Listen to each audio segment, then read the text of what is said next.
Hey guys, tonight we explore what it truly feels like to become a servitor in the 41st millennium. Imagine, for a moment, that your mind is no to a chaotic mess of thoughts and feelings, but a grand, silent library. Every memory, every fact, every prayer is a perfectly inscribed data slate, filed in its correct place upon endless shelves that rise into darkness. You are the archivist of this sanctuary, the master of its flawless order. It is a quiet, purposeful existence of piety and precision, and in the Imperium of Man, it is less. State of grace you almost certainly will not be allowed to keep. So, before you get comfortable, take a moment to like the video and subscribe, but only if you genuinely enjoy what I do here. Let me know where you're listening from and what time it is in your corner of the world. Now, dim the lights, maybe turn on a fan for that soft background hum, and let's ease into tonight's journey. Together. Your world is the size of the alcove you inhabit. It is carved from the cold, great plasteel of Hive Primus on Gilida 7, deep in the sector passes. Your title is Lex Scribe, Grade 4, Servant. To the Administratum, your function, your entire reason for being, is to process the Imperial tithe. You do not see the grain shipments from the agri-worlds or the regiments of guardsmen mustered for dust and wars. You see only the numbers, and to you, the numbers are holy scripture. Each data slate that slides into your terminal is a prayer. Each correctly balanced ledger a hymn to the God Emperor. This divine order, your mind, this grand archive room, is the temple where you worship. You can walk its corridors in your waking dreams, feel the smooth, cool surfaces of the memory shelves, and inhale the scent of ozone and recycled parchment. That is the perfume of pure logic. There is no dust here, no misplaced tomes. The memory of your mother's face is filed under progenitor. Data, emotional, subfolder, childhood, the taste of your morning nutrient paste is catalogued in sustenance logs. Mundane. File number 7304. Everything has a place. This meticulous organization is your shield against the chaos that seethes beyond your scriptorium walls.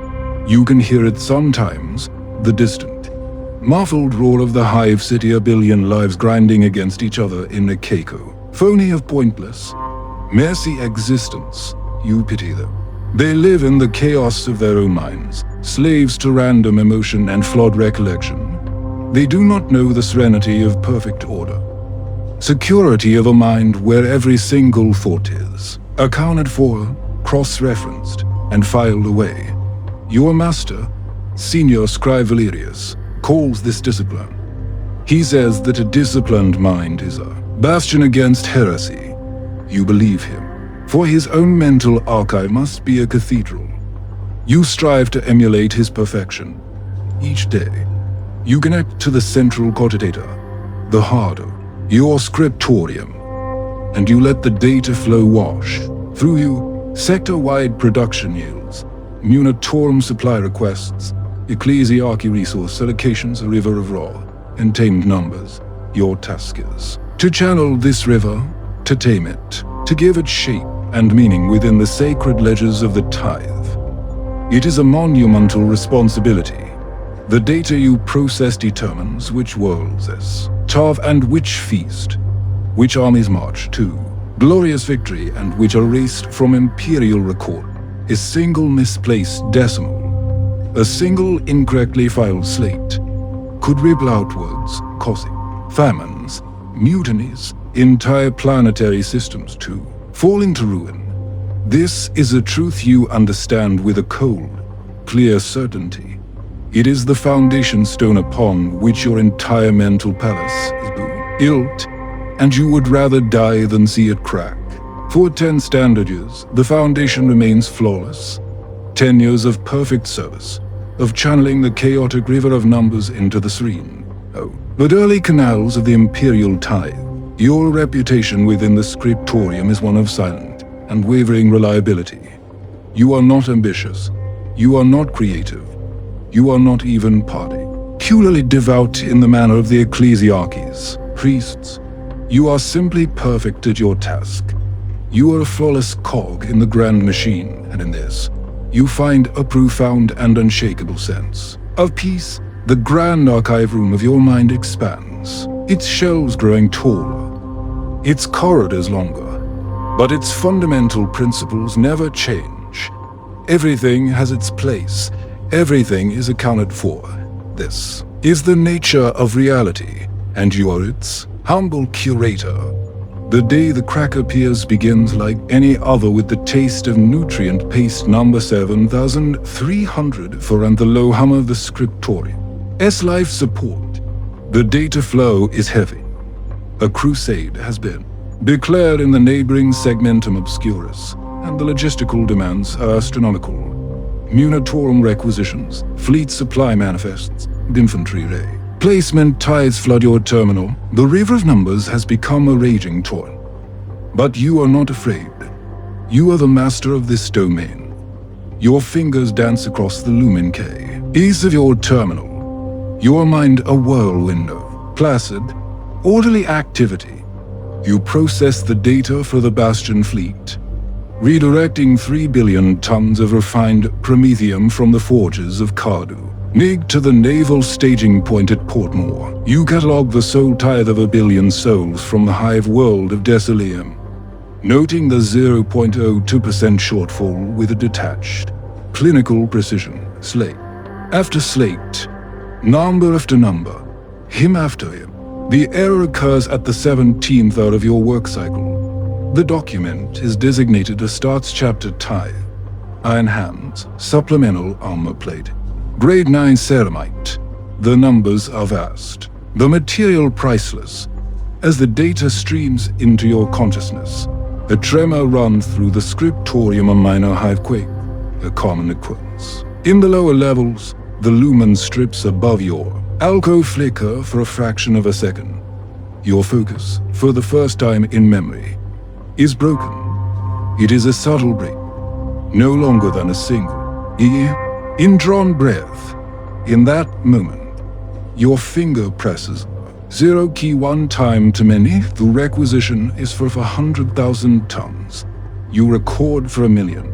An entire order of magnitude lost in a full echo of light. You do not notice. The cogitator accepts the entry. The ledger on your end appears to balance. The corrupted slate is filed away in your mind, and you move on to the next. The crack in the foundation of your existence is utterly silent. The discovery comes 3 days later. It arrives not as a thunderous accusation, but as a single, polite data query from the Adeptus Mechanicus Muniti. On yard orbiting Mars, the query is flagged with a priority crimson code you have never seen before. It asks for a confirmation of the ceramite shipment, noting that fulfilling such a request will require diverting production from 3 entire segmenta for the next 5 years and would effectively cripple the newly announced crusade. The query is addressed to Senior Scribe Valerius, but he forwards it to you. His only comment: clarify. You retreat into the safety of your grand archive room to find the memory. You walk the familiar, silent corridors, your feet making no sound on the polished floors. But as you approach the Munitorum wing, you feel a tremor beneath your feet. A fine, spidery crack runs across the floor, originating from the exact shelf where the iron hand's tithe is stored. A cold dread, an alien emotion you cannot categorize or file away, seeps into you. You pull the data slate. You see the number you entered. For 1 million. You are. As the original source file from the Martian yards, you see the true number. For 100,000. For a long moment, the 2 slates hover before you in the quiet air of your mind. They are identical in every way but one. That one, single, obscene, impossible digit. And then, the silence of your mind shatters. A deafening roar. The sound of a mountain breaking apart rips through the archive. The shelves tremble violently, data slates rain. Down round you, the crack in the floor widens into a chasm, and from it pours not fire or darkness, but chaos, the roar, screaming and tamed. Chaos of a single, unforgivable error. You are frozen. For how long? You cannot say. Time itself seems to have fractured along with the floor of your mind. In the external world, you are sitting perfectly still at your terminal, the query from your superior glowing on the screen. But inside the grand archive room, you are on your knees amidst a ruin of your own making. His screaming has subsided into a high-pitched, incessant ringing, the sound of a billion fractured data slates vibrating with the force of your failure. You try to fix it. You try to mentally pause each the shelves back into place, together the scattered memories and refile them. But every slate you touch is corrupted. The memory of your first prayer is now inscribed with the wrong number. The image of your nutrient paste is tainted by the ghost of that superfluous zero. The chaos is infectious. Your entire existence, your perfect, ordered sanctuary, has become a monument to this single obscene flaw. Lex Scribe, the voice of Senior, Scribe Valerius cuts through your internal paralysis. It is not loud, but it has a density that absorbs all other sound. You look up from your terminal. He is standing there, his face a mask of placid disappointment, as if he were inspecting a cogitator that had failed a diagnostic test. He does not need to ask what happened. He can see he ruin in your eyes. He simply gestures with one long, agmatic finger. Come. You rise from your chair, your limbs feeling disconnected from your body. As you follow him out of your alcove, you can feel the gaze of the other scribes. They do not look at you with pity or contempt, but with a sterile, professional fear. You are no longer a colleague. You are a contagion. Walking error message that must be purged from the system. The familiar, comforting hum of the scriptorium now sounds like a chorus of accusations. The tribunal is not held in some grand, vaulted chamber. It is held in a small, windowless room, designated Audit Chamber Epsilon 9. The air is thick with the smell of ozone and censure. 3 figures sit behind a stark metal desk. You cannot see their faces clearly. One is hidden by the deep cowl of an administratum proctor. Another is a collection of whirring lenses and chrome that marks amigos of the Adeptus Mechanicus. And the third is simply a shadow. Valerius presents the evidence without emotion. He shows them the original requisition. He shows them your entry. He does not need to say anything else. The numbers speak for themselves. You are asked if you have anything to say. You open your mouth. But what could you possibly offer? An apology, an explanation. Those are concepts for a world of nuanced morality. Here, there is only the perfect binary of the machine, function or malfunction. You have malfunctioned. The verdict is delivered by the proctor. His voice like the grinding of stones for gross law, istical malpractice for dereliction of duty resulting in potential strategic compromise, and for the crime of tithe heresy in the 3rd degree. You are sentenced to servitude perpetual. Your body and mind are hereby forfeit to the Adeptus Mechanicus for biological resource reassignment. The Emperor protects. The words do not echo in the small room, but in your mind, they are physical explosio. The memory of this room, this moment, becomes a permanent fixture in your collapsing archive. It is a sealed chamber, a concrete bunker built in the heart of your mind, the tribunal. Echo chamber. Inside it, the proctor's voice, the whirring of the Magus's lenses, and the sight of Valerius's disappointed face play over and over and over, is screaming, looping, soundscape that you can never shut out. It is the new, eternal truth of your existence. To Adeptus Arbeitsgods, their faces hidden behind the impassive black visors of their helms, step forward and say, "See your arms? Their grip is like iron." As they lead you away, you try to retreat to a happier memory, to the quiet satisfaction of a balanced ledger. But the walls of your mind are thin now, and the screaming from the echo chamber drowns everything else out. The journey is a smear of coal, dark and silence. You are thrown into a holding cell deep within the Arbeit's precinct, a featureless box of gray metal that offers no comfort and no distraction from the screaming inside your head. After a period of time that could be hours or days, you are moved, chained in a line with other condemned souls. A failed guardsman with 1,000-yard stare, a wild-eyed heretic muttering curses to the dark, a debtor whose crime was simply being poor. You're marched onto a transport vessel. It is no tier ship for passengers. It is a cargo hauler for flesh. The air in the hold is thick with the metallic tang of recycled oxygen, the sweat of unwashed bodies, and the faint, sweet smell of despair. Tea. Here are no viewports. There is only the shuddering of the deck plates and the constant, oppressive hum of the warp drives that feels like a physical pressure against your skull. This is where the ibbing begins. You are brought to a processing chamber, a brightly lit, sterile room that feels colder than the dark hold. Here, your name is taken. It is deleted from the slate the gods see. Eyes replaced with a designation. Unit 734, Batch. Kilo, your scribe's robes, the simple garment that was the uniform of your entire adult life, are torn from you and incinerated.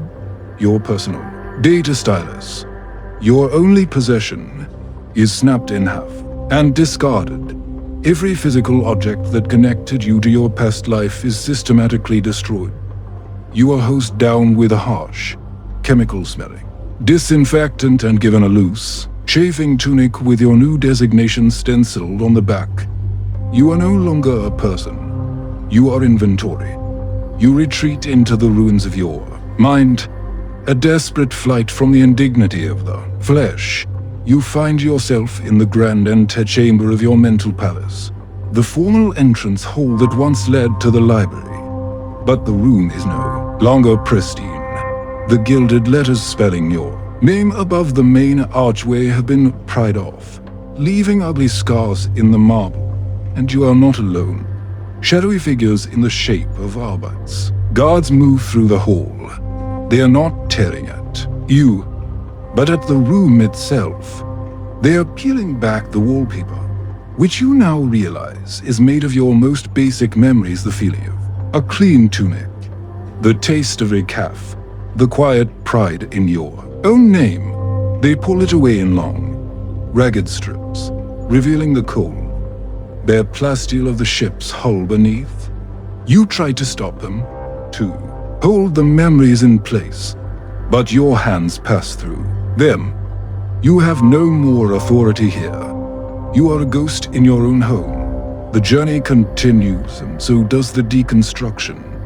Nutrient paste is dispensed once per cycle.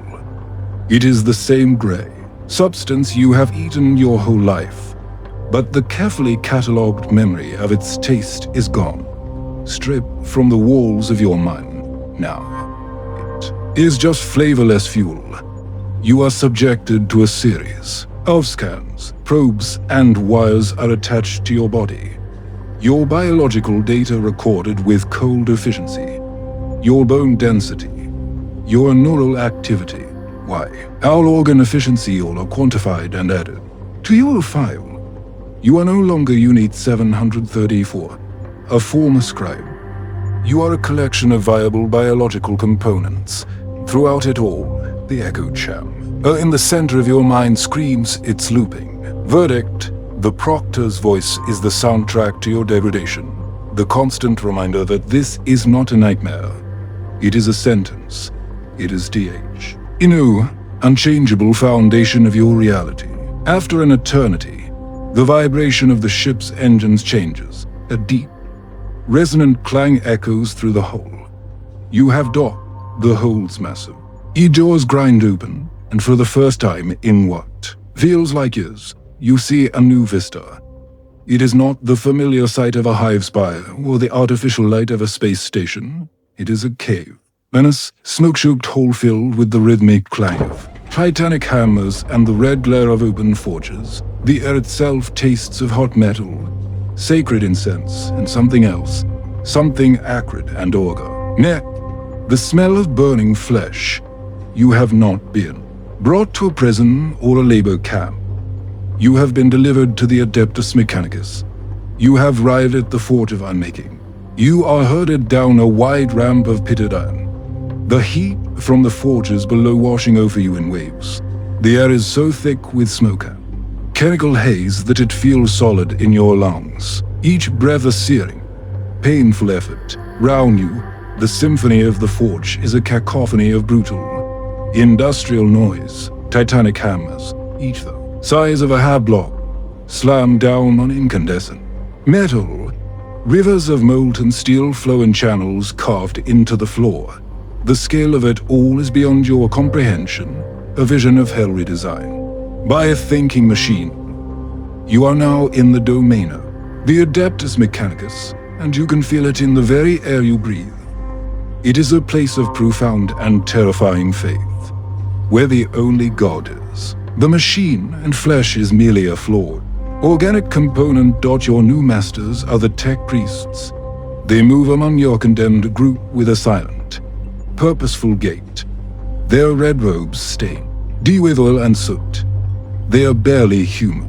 What flesh remains is pale and hairless, scarred with sockets where agmetics have been installed and later replaced. Their faces are hidden behind impressive brass masks, and their voices, when they speak, are a discordant screech of binary code that grates against your sanity. They do not look at you, they look at your components. A long, serpentine mechadendrite snakes out from one priest's back, its lens glowing as it scans your ocular nerves. Another priest roughly grabs your arm, testing the muscle density. It's metallic. See fingers cold and impossibly strong. There is no cruelty in their touch, no malice. There is only the cold, detached assessment of a craftsman inspecting his raw materials. This utter lack of emotion is more terrifying than any open hostility. You are taken to a chamber off the main forge floor. The overwhelming heat is replaced by a clinical cold. This is a preparation bay, and it's full of sterilizing fluid and fear. The walls are lined with arcane machinery, racks of gleaming surgical tools, and humming stasis vats filled with a bubbling, translucent liquid. Here, the final preparatory rites are administered. You are strapped to a metal slab, a humming servo arm. Its appendage, a razor instead of a hand, descends and sheathes your head in 3 swift, brutal passes. Your body is scrubbed raw by articulated, mechanical arms wielding stiff, a brace of brushes. Then, a tech adept with a multi-lensed eyepiece approaches and begins to mark your skin with blacking, drawing precise lines across your torso, limbs, and skull. They are not tattoos, they are cutting guides. In your mind, the assault is no longer subtle. You are no longer a ghost eye in a decaying archive. You are a prisoner trapped within its walls as the siege begins. The rhythmic, deafening clang of the forge hammers is a physical force, an artillery barrage shaking your memory palace to its very foundations with each titanic impact. The walls of the library crack further. The ceiling groans. The floor, already fractured, begins to crumble away into a dark, roaring abyss. The tribunal's echo chamber at the heart of your mind continues its looped screaming, but it is now harmonized with the percussive rhythm of the forge. The two sounds are merging, becoming a single, Nigh-fi litany of your unmaking. The logic of the machine is no longer just erasing your memories. It is physically demolishing the structure that houses them. A senior tech priest approaches the slab. You are bound too. It holds no surgical tool, but a smoking censer that smells of sacred oils and burning circuitry. In another of its many hands, it holds a book bound in iron. It begins to chant, a monotonous stream of binary code that is somehow both a prayer and a technical manual. It is a litany to the Omnissiah, a blessing for the purification of the flesh and its elevation through the grace of steel.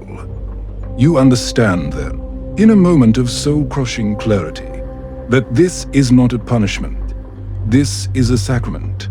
They are not destroying you. In their eyes, they are saving you from the weakness and imperfection of your own body. The slab tilts back. Your gaze is forced upward. A massive surgical servo skull, a real human skull repurposed for the machine, descends from the ceiling. Its multi-lensed eyes Warhammer focus on you from its chassis. A dozen articulated arms unfold, each ending in a different, terrifyingly precise instrument to drill. A laser, scalpel, a cauterizer, a cortical probe. The unmaking is about to begin. The first touch is not a blade, but a beam of intense light. A laser scalpel, guided by the servo skull's flawless logic, draws a perfect, straight, bloodless line across your chest. The pain is a white-hot nova that consumes your entire consciousness for a fraction of a second, and then it is gone, replaced by a spreading chemical cold as injectors pump your system full of painkillers and nerve blockers. Your eyes are clamped open, forced to watch the dispassionate machinery disassemble the body you have known your entirely. Faye, you are a conscious, terrified observer at your own autopsy. The sounds of the forge are distant now, muffled by the whirring and clicking of the surgical ray directly above you. This is the new center of your universe. The process is brutally efficient. It is not surgery. It is fabrication. Your legs, deemed inefficient for your future tasks, are severed just above the knee with a high-frequency saw that vibrates through your entire skeleton. You watch them being carried away to useless pieces of meat to be rendered down for a nutrient paste. Your arms follow, removed at the shoulder. Your torso is hollowed out, organs deemed redundant by the Omnissiah's logic. Your spleen, your appendix, parts of your digestive tract are removed with grasp, G-claws and tossed into a reclamation chute. A heavy iron chassis is bolted directly to your spine. The percussive drill driving the bolts home with a force that jars your teeth. A Vox grill is suture into your throat, and a thick bundle of data cables is plugged directly into the base of your skull through a newly drilled port. You feel the violation of it, the cold, hard intrusion, no. If the machine into the soft vulnerability of your flesh, desperate to escape the physical horror, you flee once more into your mind. You scramble through the crumbling corridors of your memory palace. The sound of the forge hammers and the tribunals echo chasing you. You need an anchor, a final, unassailable piece of your identity to cling to. You find it in the Grand Galleria, the palace, among the shattered frames and faded images. It is a single, perfect portrait, the memory of your own face, as you last saw it in a polished plasteel reflection. Your face, it is the last bastion of you. You focus on it, pouring all your remaining will into preserving this one image. You remember the lines of your jaw, the shape of your eyes, the texture of your skin. This is me. You think, a desperate, silent prayer. This is me. But the machine follows you even here. A new image appears in your mind's eye, a projection from the data port now fused to your skull. It is a schematic, a glowing, blue-lined engineering blueprint of a servitor, and it lays itself directly over the portrait of your face. You watch in sheer terror as the cold, perfect lines of the blueprint begin to overwrite your memory. The soft curve of your cheek is replaced by the hard angle of a steel faceplate. The blueprint shows where your human eyes will be scooped out and replaced with glowing, red optic sensors. The memory of your arms and legs flickers and vanishes, replaced by schematics for hydraulic manipulators and heavy. Maglocked feet, the blueprinters. Not just a plan. It is an invasive code, a virus that is actively deleting the data file of your humanity. You fight it. You try to push the schematic away, to see the face underneath. For a moment, you can hold it, see your own terrified eyes staring back at you from the portrait. But the logic of the machine is relentless, emotionless. The blue lines intensify, burning brighter. See, bring themselves onto your consciousness. The portrait flickers like a dying lumen. The features of your face waver, lose their definition, and begin to dissolve into the geometric certainty of the design. The battle is lost. You can no longer clearly remember your own face. All you can see is the blueprint for the monster you are becoming. The surgery ends, the restraint is on the slab retract. Your new body, a grotesque chimera of weeping flesh and brutalist iron, is released. You slump forward, a dead weight, held upright only by the cold and forgiving strength of the machine that is now your cage. Your new body is heavy, clumsy. You are no longer moved by your own volition, but hoisted by magnetic cranes and carried along humming conveyor belt. LTs, another component on the grand assembly liner. The forge. Your journey ends in a chamber that is unnervingly quiet. The roar of the forges and the clang of hammers are gone, replaced by the our steady hum of powerful cogitator banks. The room is circular, and at its center is a grim, throne-like chair of brass and iron, draped with a thick web of cables, crystalline lenses, and psychic hoods.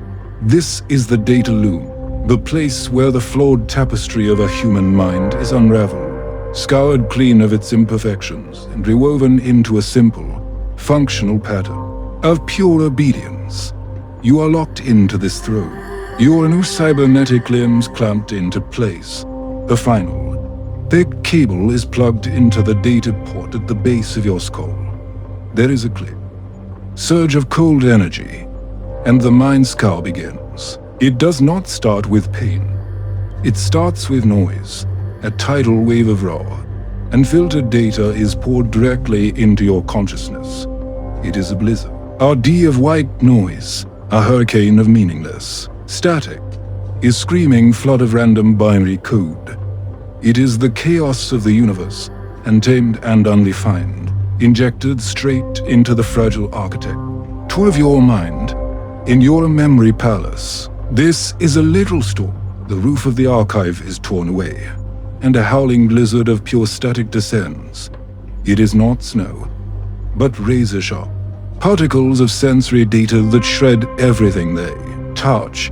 The last of the books are ripped from their shelves, their pages dissolving into meaningless letters. The last of the portraits are blasted through, and the walls, the very marble of the floors is scoured away, atomized by the relentless, screaming gale. You are alone, terrified figure in the heart of this storm, unable to think, unable to remember, able to do nothing but endure the sensory apocalypse. The static storm is a blunt instrument, designed to shatter the grand structure of your mind. But it is not enough to erase the ghost. Yes, for that, a more delicate tool is required.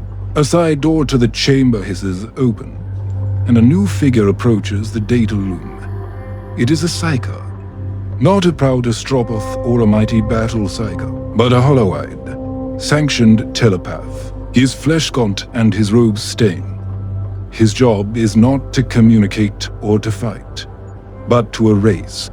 He places a shimmering psychic hood over his own head, connects it to the throne, and you feel his presence slide into your mind. It is a cold, methodical intrusion, like a surgeon's probe searching for the last vestiges of a malignant tumor. The tumor, in this case, is your soul. The psyker moves through the raging static storm of your mind with an unnatural calm. He is looking for the load-bearing walls, the cornerstone memories that still give your consciousness some semblance of structure. He finds the memory of your mother's face, and with a casual, dismissive touch, it dissolves into the static. He sees the memory of your pride in your work, the quiet joy of a balanced ledger, and it too is unwritten, erased as if it had never been. He moves deeper, toward the core of the ruins. He finds the tribunal's echo chamber. For a moment, the psyker seems to pause, listening to the looped screaming of the verdict. Then, with a flicker of psychic force, he shatters it, the screaming. Verdict, the foundation of your torment, is silenced at last, not out of mercy, but out of a simple need for a clean slate. The final supporting pillar of your ruined identity is gone. With the destruction of that final, hateful memory, the entire structure gives way. The mind scowl reaches its horrifying climax. The last standing walls of your memory palace, the very floor beneath your feet, all of it collapses inward. It is a final, silent implosion. There are no more rooms, no more corridors, no more echoes, no more ghosts. Your consciousness, the sensor, that you have clung to through all this torment, is shattered into a billion disconnected fragments, like grains of dust thrown into the heart of the raging static storm. You are gone. The archivist is gone. The scribe is gone. The man is gone. All that remains is the storm, and the hollow, empty vessel of flesh and steel, strapped to a throne, waiting for new instructions. The slate is now perfectly, terrifyingly clean. The storm passes, the deafening, soul-shredding hurricane of static recedes, its purpose fulfilled, but it does not leave behind the perfect, sterile void the tech priests intended. True nothingness is an ideal, a state of grace reserved for the saints of the machine. What is left of your mind is not a clean, blank slate. It is a field of black, silent ash, churned and cratered by the psychic storm. The grand palace of your memory is gone, its foundation shattered, its walls atomized. All that remains is rubble, microscopic. See fragments of what was, buried deep beneath the surface of a new, dark silence. You do not exist. The consciousness that was you is a scattered, broken thing, and yet, Ash remembers, the first new thoughts are not thoughts at all. They are pure, clean lines of code, imprinted onto the empty field of your mind by the data loom. Function, ambulate, greater than an irresistible elect. Trickle impulse fires from your new machine brain, or cortex implant, to your hydraulic legs. You take a step. Function. Cease, you stop. Function. Manipulate. Greater than your claw. Like appendage opens and closes. These are the first words of your new language. A language of absolute obedience, with no room for questions or hesitation. You do not think about walking. You simply walk. You are a puppet, and these lines of code are the strings. The tech priests observe the results on their data slates. Nodding in cold satisfaction, the flesh is weak. But the code is pure. The vessel is now ready to receive its purpose. A new data file is uploaded. It is a complex, three-dimensional schematic of a plasma generator's primary fuel conduit. This is to be your life's work. Your entire reality. The endless, repetitive maintenance of this single, vital piece of machinery. The glowing lines of the schematic etch themselves into the ash of your mind, forming a new, simple structure. As the data flows in, a stream of pure, logical information, it passes over the buried ruins of your past. One stream of code, defining the precise tensile strength of an adamantium bolt, happens to brush against a single, microscopic fragment of the old world. The shard of memory that the mind scour failed to completely pulverize for an infinitesimal fraction of a second. Something impossible happens, a flicker, a ghost in the new machine. It is not a memory in any true sense. It is a single, isolated piece of sensory data, ripped from all context. T is the precise, unique smell of aging, recycled parchment, mixed with the ozone tang of a data slate left on for too long. The scent blooms in the silent darkness of your mind for a single heartbeat. View, ID and real. And then it is gone, swallowed by the darkness once more. There is no name for it. There is no emotion attached to it. There is no understanding of what it was. It is a phantom sensor, shun, a glitch in the void, a single, undamaged brick, buried deep in the rubble of the fallen palace, has just glowed with a faint, residual light. On their monitors, the tech priests note a null feedback spike of 0.001%, a tiny flicker of activity in a supposedly empty mind. It is logged. It is cross-referenced against expected post-scouring synaptic settling. The cogitator deems the anomaly within AC, acceptable deviation parameters. The flaw is recorded, but it is ignored. The priests move on to the next phase of programming, confident that the organic component has been spheliced scrubbed. They are wrong.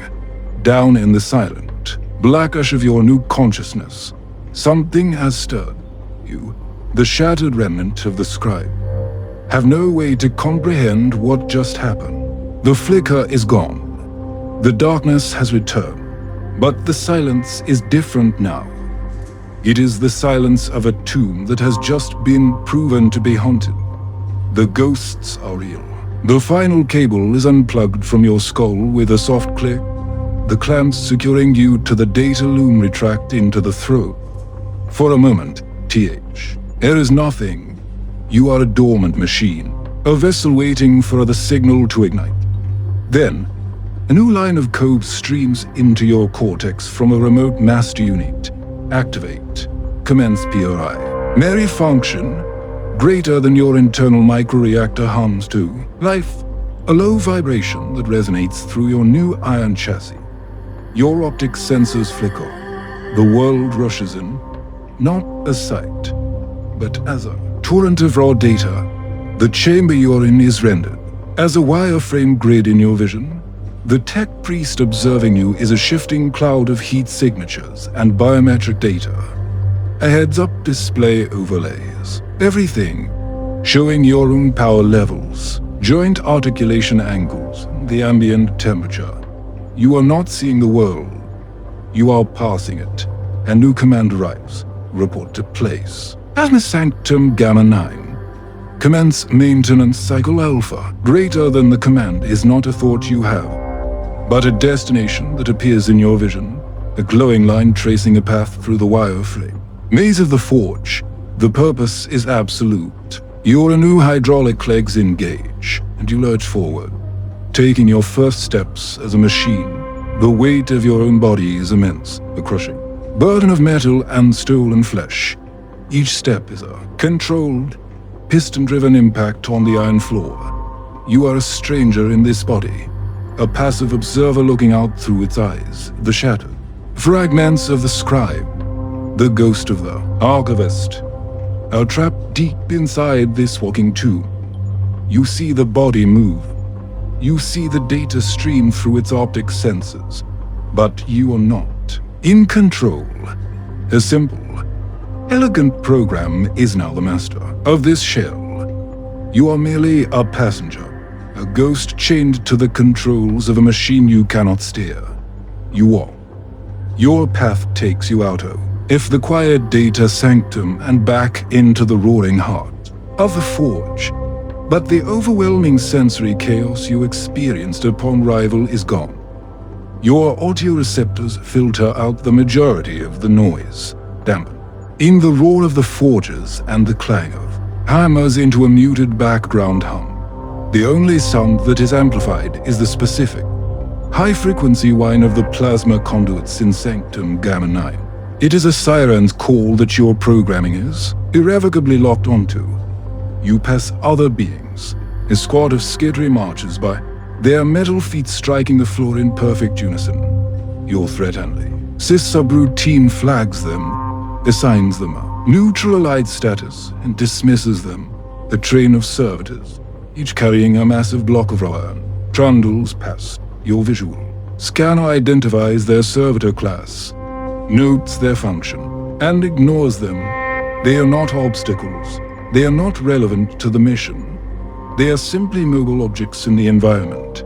The complex, horrifying world of the Forge is reduced to a simple set of variables, obstacles, threats, and the objective. Nothing else has meaning. The chanted binary prayers of the tech priests are just ambient noise. Say, the hellish glare of the molten steel is just thermal data.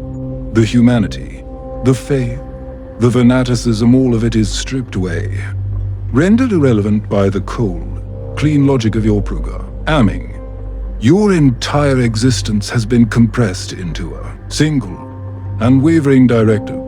You are a tool, and a tool does not question the nature of the reality it inhabits. It simply performs its function. Finally, you arrive. Sanctum Gamma 9 is a vast, vaulted chamber, the air crackling with contained energy. At its center is your purpose, a colossal plasma generator, its core glowing with the fury of a captive star. Its hum a deep, resonant thrum that vibrates in your very bones. The schematic that was burned into the ash of your mind is a perfect match for the machine before you. You know its every component, its every weakness, its every maintenance requirement. You walk to your designated station, your heavy, metal feet climbing on the gantry, your new manipulate arms. One a heavy wrench-like claw, the other a delicate bundle of diagnostic probes. Raise into position. You are ready to begin the first maintenance cycle of a service that is expected to last for centuries, until your biological components finally fail and are rendered for scrap. This is your life now, an endless, silent, thankless loop of holy work. The maintenance cycle is your universe. Your world is the plasma sanctum. Your god is the captive star in the generator's heart. For 5 years a day, his is the entirety of your existence. You perform your function with flawless, inhuman precision. You monitor energy fluctuations. You replace sworn conduits. You clean the sacred housing of TH. You machine with blessed oils. You do not sleep. You do not eat. You are refueled and repaired by other lesser servitors while you continue your work. The passage of time is meaningless, TH. There is only the cycle, a series of program tasks, repeated in a perfect, endless loop. The shattered fragments of your consciousness are buried deep, dormant beneath the weight of millions of identical, robotic movements. The ghost in your machine is silent. One day, the cycle is broken. A command overrides your core programming. Cease maintenance cycle Alpha. Report to dispatch bay. 9. There is no explanation. There is no choice. You turn away from the plasma generator you have tended for half a decade and walk the path designated by the new glowing line in your vision. In the dispatch bay, you are shackled to a magnetic harness. A tech priest inspects your chassis, checks your data port, and makes a new entry on his slate. You have been sold. Your service to the Forge is complete. You have been acquired by the Imperial Navy. You are deactivated with a simple command. The world of data and light dissolves into a perfect, silent blackness for the ghost inside. It is a brief, dreamless respite. When you are activated again, the world is different. The heat and vastness of the Forge are gone. The air is cold, stale, and carries the scent of unwashed bodies, engine lubricant, and the faint ozone tang of an active Geller field. The floor beneath your feet vibrates not with the rhythmic impact of hammers, but with the deep, constant TH rum of a ship's plasma drives. You are aboard the Imperial Navy frigate, Shield of Contrition. Your new purpose is uploaded in a single, compressed data burst. You are a gunnery servitor. +3. Your function is to maintain and calibrate the targeting augers for the ship's port-side macro cannon batteries. Your new world is Deck 7. Section 4. Your new god is a row of giant, silent T-cannons aimed at a darkness you will never see, and so a new cycle begins. 10 years pass. 10 years of walking the same, grey, featureless corridor from your charging alcove to the gunnery deck. Then, back again at the end of the cycle, the corridor becomes your new reality. The polished floor reflects the dim lumen strips above, creating an illusion of infinite, repeating space. It is the physical manifestation of your existence. One long, straight, unchanging path, walked over and over, forever. Inside your mind, the vast, black field of ash begins to take on this W shape. The memory of the endless corridor is imprinted upon the ruins of your old consciousness. It is a prison within a prison, a single, monotonous thought that reflects your single, monotonous function. And dot over the deck, your biological components, age, maintained by nutrient drips and stimulant injections. Your iron chassis accumulates scratches, dents, and a thin layer of grime in the joints that no amount of maintenance can fully remove. You are a tool that is slowly wearing out. The flickers of memory, the phantom scents and sounds that haunted you after the mind scour, have long since faded. The weight of 10,000 identical days of walking the same corridor a million times has buried them completely. The ghost is not just silent, it is forgotten, a fine layer. If dust settled over the rubble of a city that has been dead for a lifetime, you are a perfect, mindless machine. You are a silent, living tool. There is no hope of change. There is no possibility of deviation. The code is absolute until one day it is not. The day begins with the familiar click and hum of your activation. Your internal chronometer marks the start of cycle 3712 of your service aboard T. He shield of contrition. You step out of your charting alcove. You turn left. You begin the long walk down the grey, featureless corridor. Your optic sensors scan the path ahead. Your audio race. Just listen for the familiar hum of the ship. Everything is within standard operational parameters. The air is 20 to 0.1% oxygen, with acceptable levels of carbon dioxide and recycled water vapor. Everything is normal. Everything is code. Your purpose is clear. Your path is set. There is nothing in your programming that could anticipate what is about to happen. Halfway down the corridor, there is a change in the environment. A pressure door, usually sealed with a glowing red rune, is propped open. It is the service access to the senior officer's galley, a place your patrol route has never intersected with before. As you pass the opening, a current of air, a ghost of warmth and aroma, drifts out and washes over you. Your chemical sensors, designed to detect promethium leaks or corrosive agents, register the new input. They parse it, analyze it, and attempt to categorize it. Data: unidentified airborne particulate, source, organic, carbonized sugars, yeast compounds, threat level 0. Greater than. The machine dismisses the data as irrelevant and continues to process the command to walk forward. But the machine is not the only one listening. Deep in the silent, black ash of your consciousness, the scent is not data. It is a key. It is the exact, specific, and impossible smell of the sweet spice bread your mother used to bake on feast days in your tiny hab unit on Galida 7. The scent bypasses the broken ruins of your mind, ignores the static and the dead-end null pathways, and finds a single, sealed door that has survived the apocalypse, a door to a room that has remained untouched by the mind scour, buried too deep for the psyker to find. The key turns in the lock, the door swings open, and the ghost. The scribe is violently pulled from the darkness of the endless corridor and into the light of a world that was supposed to be dead. It is not a flicker. It is an explosion. You are standing in our childhood hab unit. The room is warm from the heater. The oven.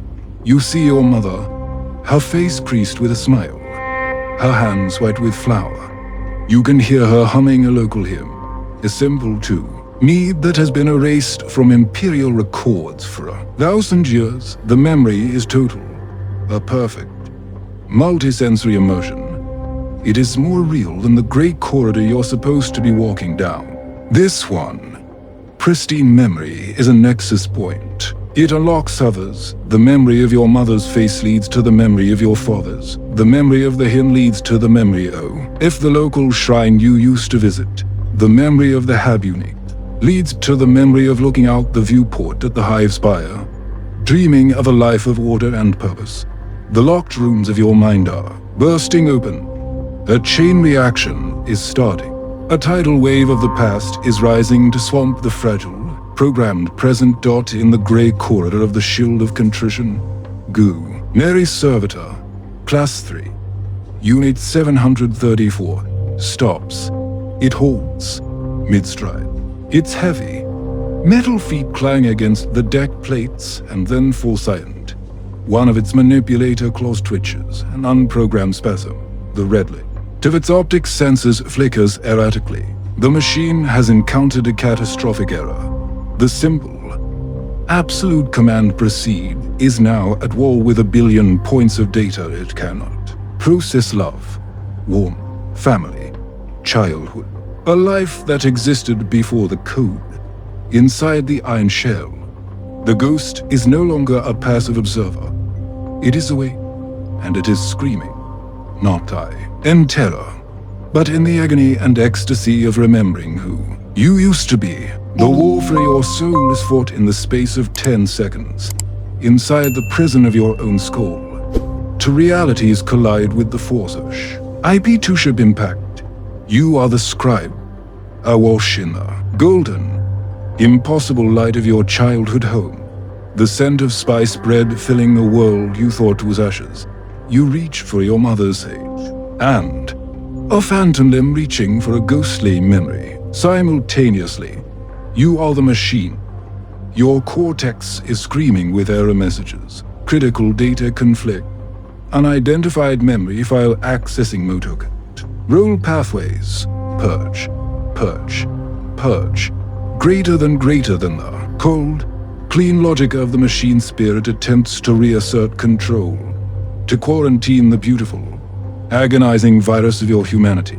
The memory of T. His sunlit room is overlaid with the stark, wireframe schematic of the corridor you are standing in. Your mother's humming is shredded by bursts of white noise static. This is the throne room of your mind, and two masters are fighting for control. This internal war spills out into the physical world. Your body, the vessel for this conflict, begins to fail. Your hydraulic legs lock up, and you stand frozen, a 2-ton statue of iron and flesh blocking the corridor. Your manipulator claw, programmed only for the precise calibration of targeting systems, clenches and unclenches in a grotesque parody of a human fist. Your head, which should be locked in a forward-facing position, swivels on its gimbal. Your optic sensors darting back and forth. For the first time, you are not just scanning the corridor. The ghost inside is desperately looking at it, trying to reconcile the cold, grey metal with the warm, sunlit memory of home. A stream of garbled noise hisses from your vox grill, fragments of binary code static, and beneath it, a choked, unrecognizable syllable that might have once been a word. The machine's spirit fights back with brutal efficiency. It triggers a diagnostic protocol, the flood of pure, numbing logic designed to suppress the organic uprising. It's a wave of psychic ice, a crushing pressure that tries to force the ghost back in, to its box, to slam the door on the unlocked room of memory. You feel the warmth of your childhood home fading, the image of your mother flickering and receding. The ghost screams in silent protest, CL, going at the memory, refusing to let go, refusing to return to the silent, grey darkness of the last 10 years. Your entire chassis shudders with the strain of the internal conflict on it. Is in this moment that another person enters your reality, an naval rating, his arms stained with engine grease, comes round the corner, heading for the mess hall. He sees you, a malfunctioning servitor, twitching and spasming in the middle of his path. He feels no pity, no curiosity, only annoyance. To him, you are not a soul in torment.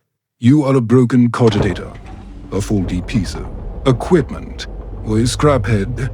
He barks, his voice laced with casual contempt. He pulls a heavy, consecrated wrench from his belt. The undersized sake.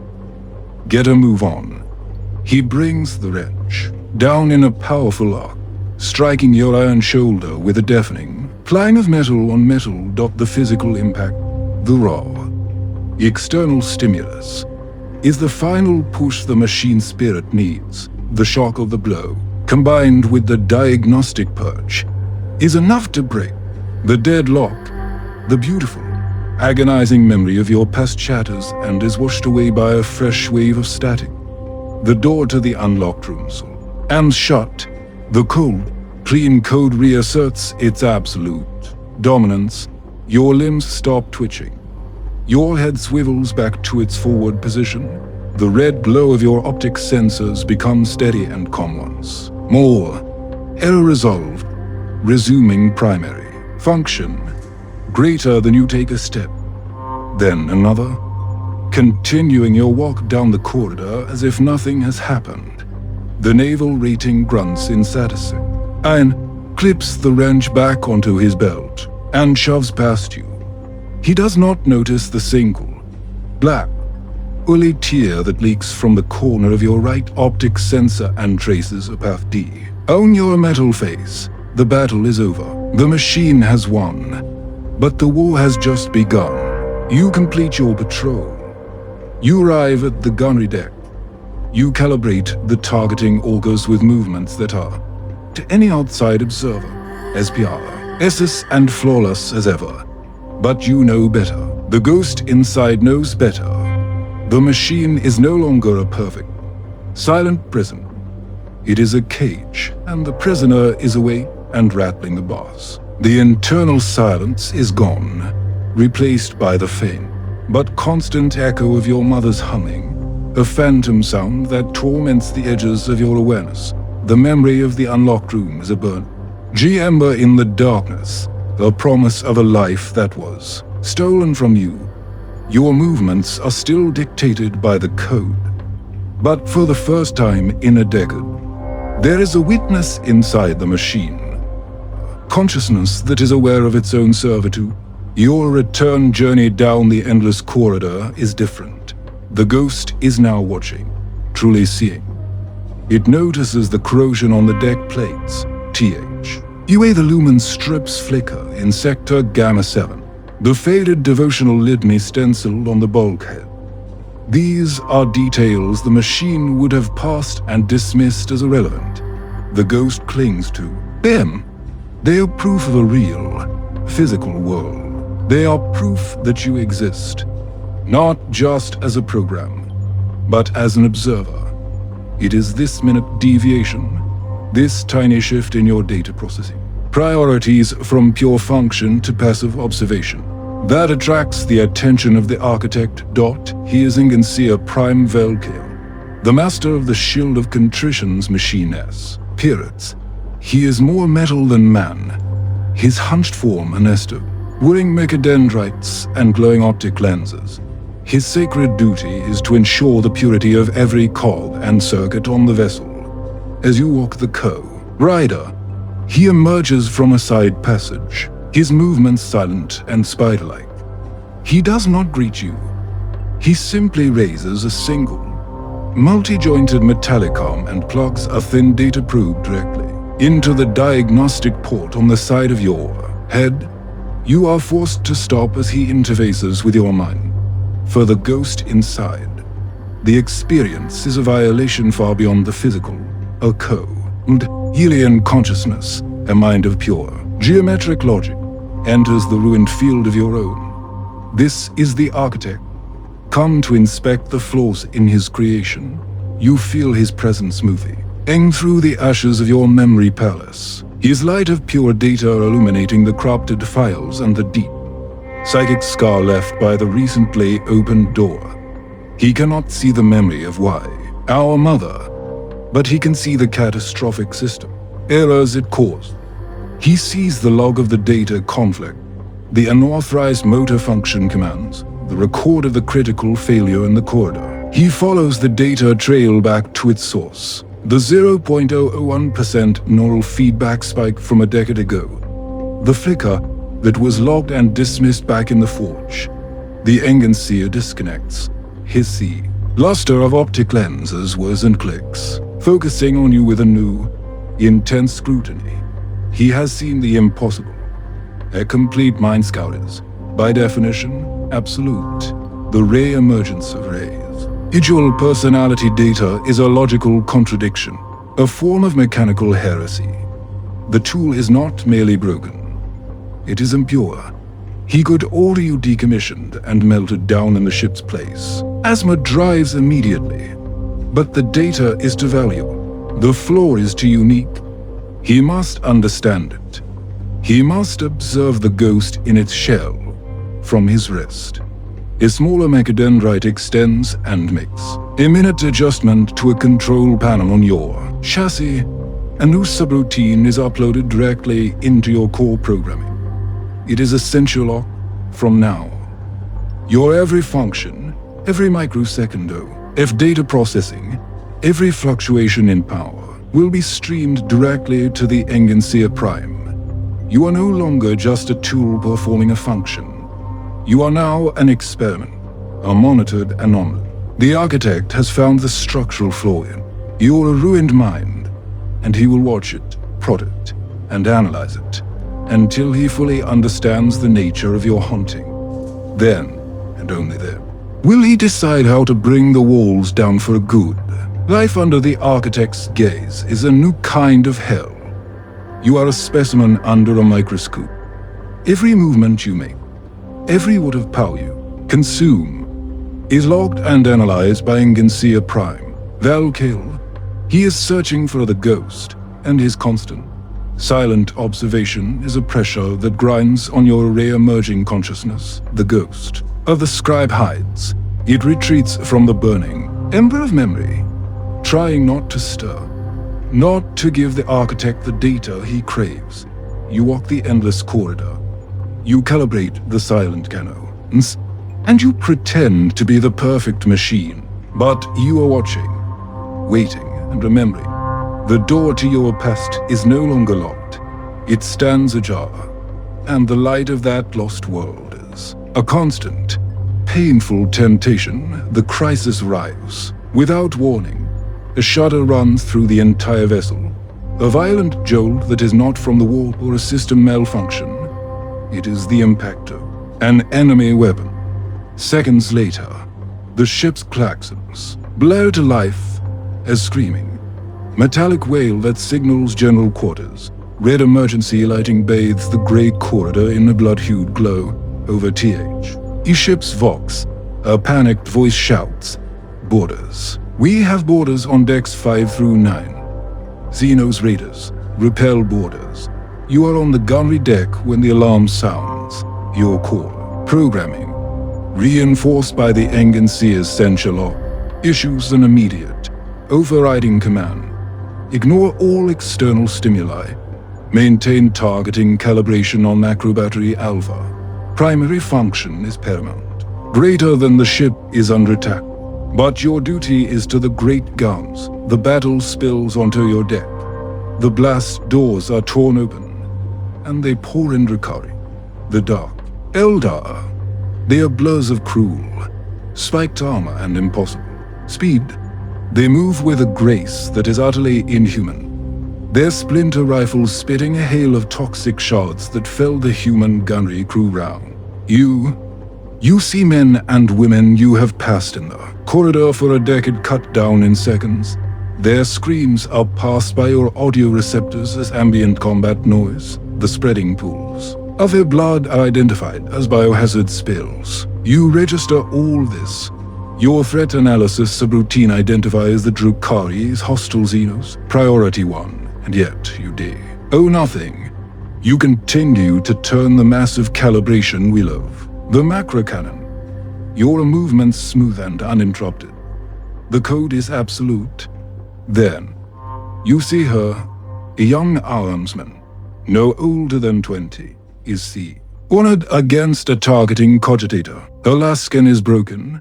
Her face is pale with terror. A Drukhari warrior, its helm shaped like a screaming skull, stands over her, raising a whip. D. Curved blade for the final, ritualistic strike. And in that moment, in the face of that terrified, helpless girl, the unlocked room in your mind bursts open. It is not the smell of spice that floods you now, but the pure, undiluted memory of a mother's love, of a primal, human instinct to protect the innocent, the image of your own mother, shielding you from a hive brawl when who were a child, burns through the static and the code. This memory is not a suggestion. It is a command more powerful than any programming. You have a choice. You can obey the code. Continue your core. Libration, let her die. Or you can obey the memory. In the throne room of your mind, the ghost of the scribe rises up, seizes the controls from the machine spirit, and shatters the effigy of the Enginseer. You choose the memory. In the physical world, the result is instantaneous and violent. You stop your calibration. You turn your entire Titan chassis, a movement of impossible speed. Your manipulate, or claw, a tool for maintenance, becomes a weapon. The Drukhari warrior looks up, its inhuman senses registering your sudden deviation. But it is too late. You bring the heavy. Here, unclaw down with all the force of your hydraulic pistons. The impact is not a clang of metal, but a wet, final crunch. You have just committed an act of free will. In the Enginseer's high den control sanctum, every single one of his monitors flashes bright, blood red. The experiment has just reached its spectacular, heretical conclusion. The moment after the kill is one of impossible silence. The cacophony of the battle raging on the gunnery deck seems to fade into a distant hum. Why? Our optic sensors are locked on the young armsman you have just saved. She is scrambling to her feet, her eyes wide, staring not at a machine, but at you. In her gaze, there is not the usual fear or contempt one holds for a servitor, but a dawning, shocking understanding. For a fraction of a second, a connection is made across the gulf of flesh and steel. A human soul sees another, the ghost. Inside your shell, the forgotten scribe feels a wave of an emotion it has no name for, a fierce, burning satisfaction that is worth all the pain that came before. You have done so. Nothing that matters. You have corrected a flaw in the universe. The moment shatters, and new command, colder and harder than any you have ever received, slices through your consciousness. It does not come from your core programming. It is a direct, encrypted dictate from Enginseer Prime Velcale. System error catastrophic. Organic component compromised. Protocol. Ultima. Cease all action. Down. Motor functions. Await decommissioning. Greater than the command is a blade device in your mind. It is not an order to be followed, but a final, absolute sentence. The architect has seen the ghost in his machine and has ordered the entire structure to be demolished. The strength vanishes from your hydraulic limbs. The manipulator claw, which seconds ago was a weapon of righteous defiance, goes limp, clanging harmlessly against the deck plates. The glowing red light in your optic sensors begins to dim, the data stream of the world outside flickering and dying. The ghost feels the connection to the physical world being severed, the puppet's strings being cut one by one. This is the cost, the price for one moment of true, defiant, beautiful humanity is an eternity of oblivion. There is no trial this time, no tribunal. There is only the cold, swift, and logical execution of a faulty component. You retreat into your mind for the final time. There is no storm. Here, no chaos. The Engenseer's command is a control. Demolition. You, the ghost of the scribe, stand in the center of the ruin, ashen field of your memory, and you watch as the very ground begins to dissolve into a clean, perfect nothingness. The unlocked room, the warm, sunlit memory of your childhood home, does not shatter. It simply fades, like a dream at dawn, the last echoes of your mother's humming, the faint scent of spice bread. All of it dissolves back into the silence it came from. The war is over. You have had your moment. You have made your choice, and now you accept the consequences with a strange, quiet peace. Your final, fading thought is not of the error you once made, but of the one thing you finally did right. And so the ghost is silenced. Single, human choice, a brief, impossible flare of light. The grim darkness of the 41st millennium. Was it worth it to trade an eternity of servitude for one moment of meaning? The Imperium would say it. Oh, logic would say no. But in the silent, screaming heart of a man trapped in a machine, the answer was a defiant, final yes, a memory of love, a final act of grace, and then long, dreamless sleep, a fitting end, perhaps, for a soul that just wanted to put everything back in its proper place.